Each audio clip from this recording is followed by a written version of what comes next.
un estudio muy importante, pero que estos dos estudios que presentamos son recidiva bioquímica después de tratamiento inicial.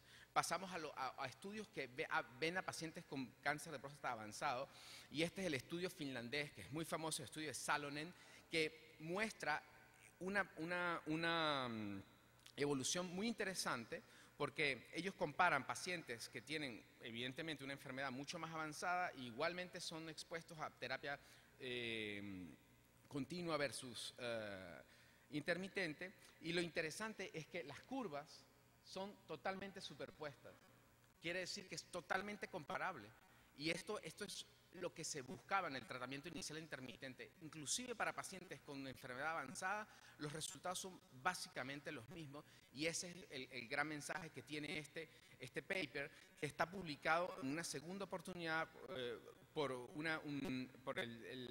la segunda sesión de follow-up que ellos hicieron. Pero más interesante que esto es ver como exactamente como pasaba en la enfermedad en la que estaba tratada por recidiva bioquímica, cuando uno separa los pacientes en base a las respuestas, en base a PSA, los pacientes que tienen el PSA más bajo, línea azul, contra los que tienen los pacientes más PSA más altos, línea verde o amarilla, responden mejor. Entonces, el nadir de PSA es importante, y es una de las cosas que es práctica y la podemos utilizar de manera inmediata en este tipo de pacientes.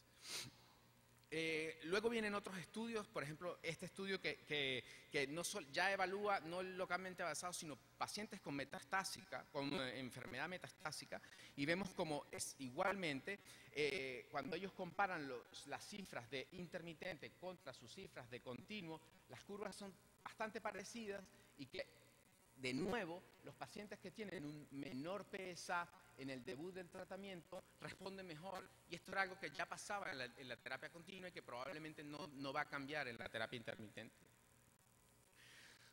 Este es probablemente uno de los estudios más importantes, un estudio reciente, y es un estudio de Nicolas Mottet en Saint-Étienne, en Francia, y que es un multicéntrico liderazado por Mottet, y que es un estudio randomizado, controlado, el más alto nivel de evidencia, publicado, y que además muestra que en este primer estudio la terapia hormonal intermitente comparada contra la continua tiene una seguridad comparable.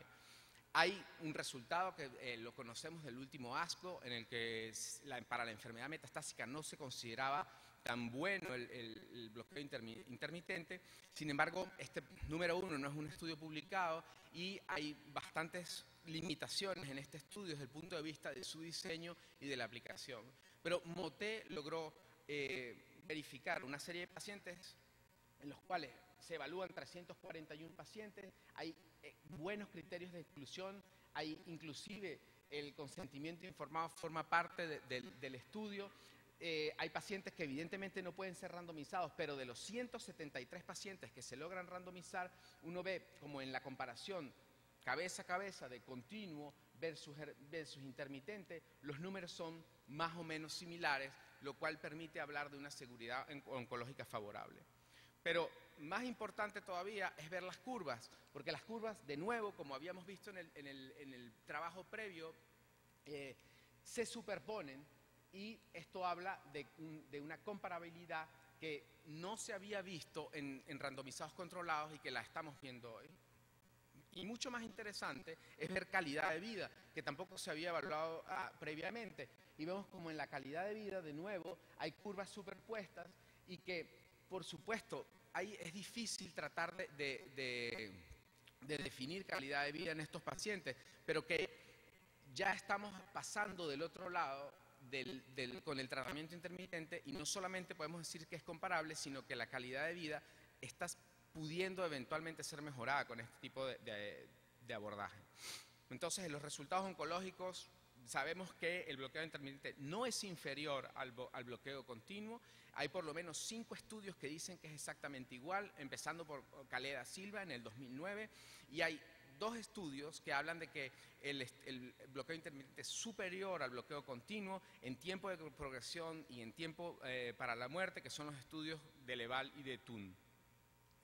La inducción y los estudios de fase 3 es el problema. Hay gente que utiliza 3 meses, hay gente que utiliza 6 meses. Había un artículo de Jacques Irani que utilizaba 9 meses y que decía 9 meses on, 9 meses off. Eso termina siendo tratamiento continuo y no representa la cinética y la movilidad y la dinámica del tratamiento intermitente. Pero lo cierto es que hay que definir un punto de corte inferior donde vamos a decir paramos el tratamiento y un punto de corte superior donde vamos a decir recomenzamos el tratamiento. Eso todavía está en evaluación. Probablemente la cifra de 20 o 15 que utilizaba Dominique en los estudios de Montsouris era un poco alta, pero hace 22 años no teníamos el conocimiento que tenemos del cáncer de próstata que tenemos en este momento. Muy importante es la evaluación de la testosterona. ¿Y por qué? Porque en el periodo off lo importante es que el paciente recupere testosterona.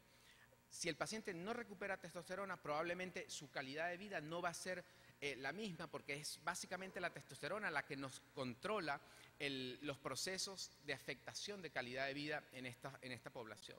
Entonces, la idea es que con el tratamiento intermitente hay una inducción, por supuesto, y a los 3 meses, el momento en que el periodo de inducción termina, debe haber una recuperación de testosterona que va a ser evaluada. Y hay estudios que muestran cómo la testosterona y el antígeno prostático marchan juntos hasta un punto en el que se separan. Y cuando se separan es probablemente porque la enfermedad comienza a hacerse independiente o resistente a la castración. Este es un artículo de Thun que ya nos había ofrecido el primer artículo de superioridad de la intermitente contra el continuo y que muestra básicamente que en el periodo off la testosterona, cuando ellos comparan el primer ciclo contra el segundo ciclo, igualmente en un estudio bastante controlado donde hay una randomización y criterios muy claros y una evaluación sumamente estricta, paso a paso, nos muestra que la recuperación de testosterona comienza a ser más importante, curva superior para